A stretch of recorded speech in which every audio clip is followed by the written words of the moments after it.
And right now, here at Live at 11 on the WHAS 11 night team, there it is. You're looking live at the 2nd Street Bridge as more bridge headaches are on the way for Kentuckiana starting tomorrow. On tomorrow, northbound lanes of the Clark Memorial Bridge will be shutting down for weeks. It means you're only going to be able to drive from southern Indiana into downtown Louisville over the 94-year-old bridge. Crews are repairing the damage from that semi-crash that made so much news earlier this month. The bridge will temporarily close in both directions starting at 9 a.m. tomorrow, and then the southbound lane side will reopen a few hours later before the evening rush hour. Again, southbound lanes only. Northbound traffic will be diverted onto all the other bridges for a few weeks. Kentucky Transportation folks say the repairs could be completed by mid-April, just in time for thunder over Louisville. During this closure, drivers are advised to take the Sherman-Minton or the Kennedy and the Lincoln bridges. It's like someone unplugged my life, and it's been an excruciating experience of loss, disorientation, and suffering. Happening tonight, that's Marianne Elliott, the wife of Old National Bank Vice President Tommy Elliott. Tommy was killed last April in the mass shooting. And hello, everybody. I'm Doug Proffitt. In a few weeks from now, Louisville will once again come to grips with one of our most tragic days in our history, the mass shooting at Old National Bank last year on April 10th. Tonight, Marianne Elliott took another public step to bringing a focus to the grief that she is facing.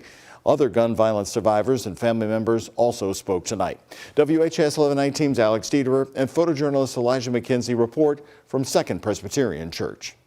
So when your heart feels crushed, Marianne, remember his tenderness that made your heart expand in the first place. Marianne Elliott, reading aloud a passage she wrote in her grief journal last November, just months after her husband Tommy was killed in the Old National Bank mass shooting. When your breath feels shallow and anxious, remember his grounding that helped you feel secure along the way. Marianne, taking the stage at the 14th annual Iftar, the first dinner that Tommy has not attended in over a decade. The theme of this year's event, Standing Together Against Gun Violence.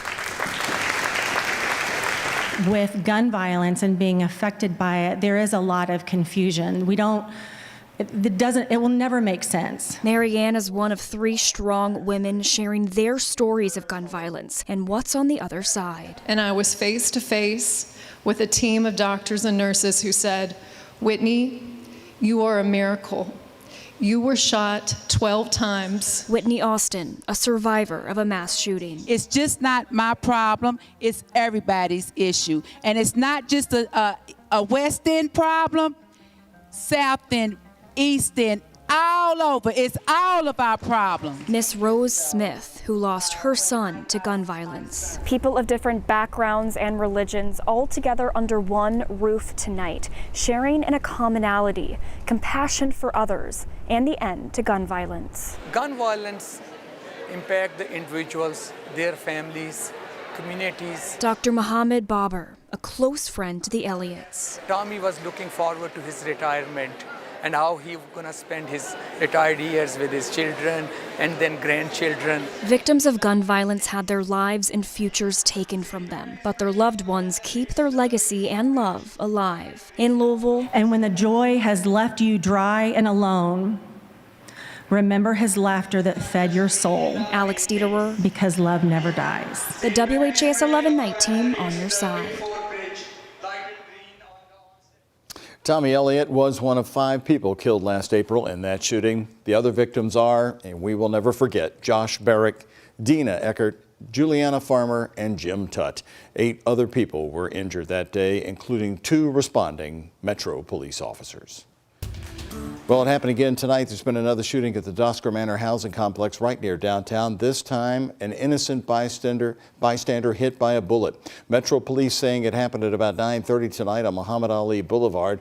Officers say an older woman was in her apartment when a round of gunfire came right through her front door. She was hit in the hand.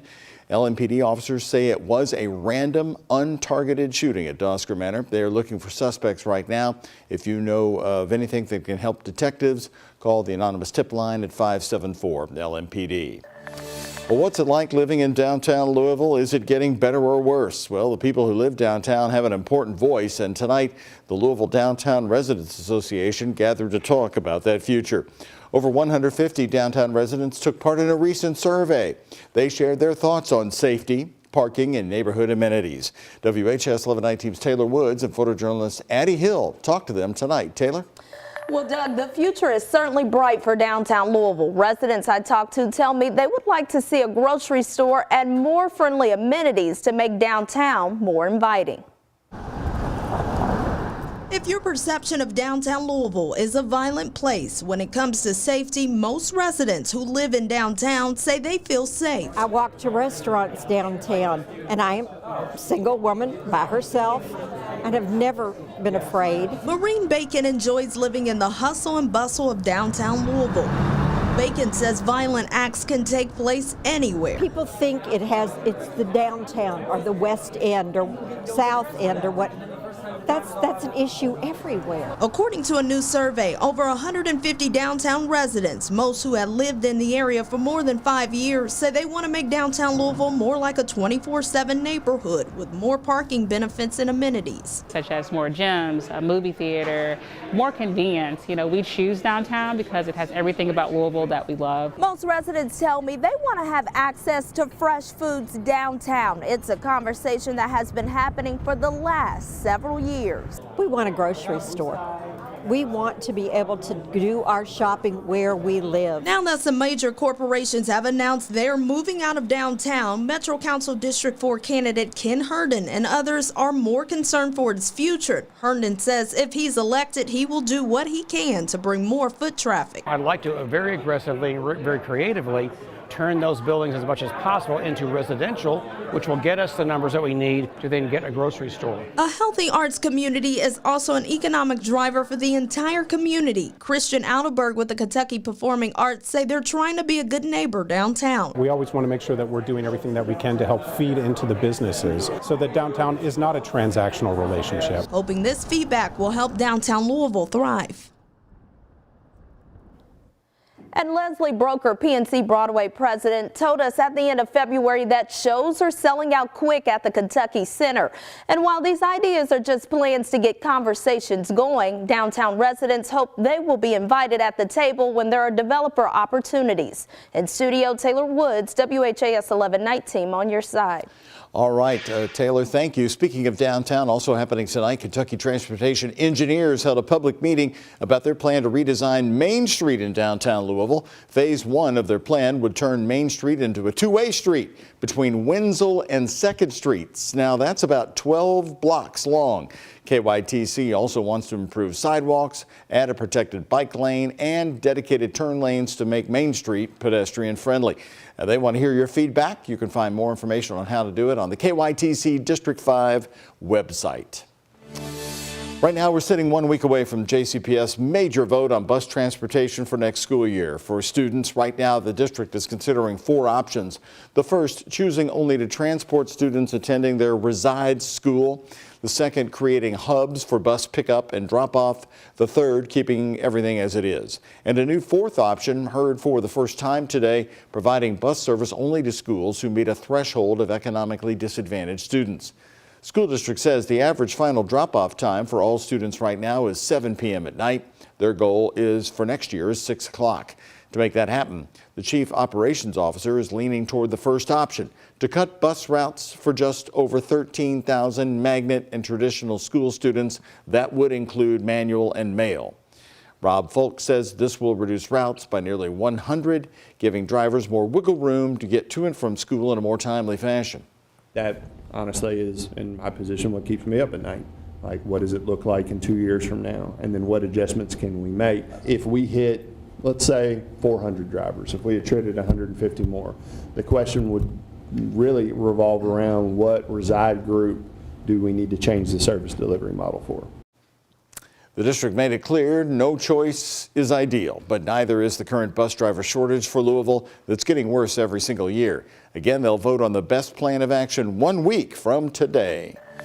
More news tonight. The mother accused of killing her son and hiding his body in a suitcase in southern Indiana will be heading back to the state from California. Dejon Anderson is charged with the murder of her son, Cairo Jordan. His body found in Washington County, Indiana in 2022.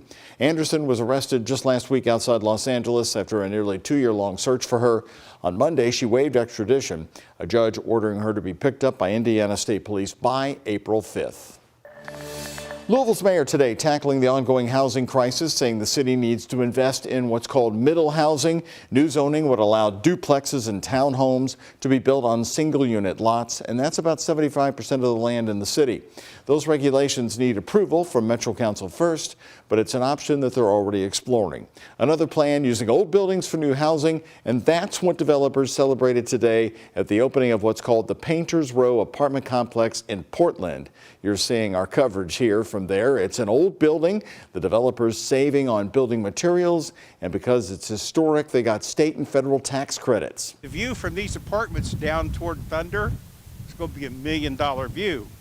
And that's the kind of thing this is the first step of for the neighborhood of Portland. It's a $16 million investment in Painters Row, as it's called. So what's behind the name? Well, those buildings used to be warehouses for a company called Peasley Galbert Paint and Varnish. We have big news today for fans of the Bargetown Podcast. A new season will bring 5 brand new episodes 1 week from today.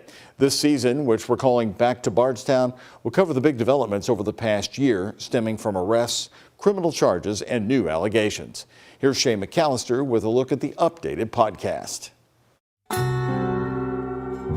I had a feeling it was just a matter of time, and here it is. I think things are coming together, and I think I'm headed in the right direction. After 7 years, I'm finally headed in the right direction. Ain't no love here, nothing around. I talked to FBI a couple weeks ago, and I asked him again. Betty asked him, "Do you think you'll find Christopher Mays?"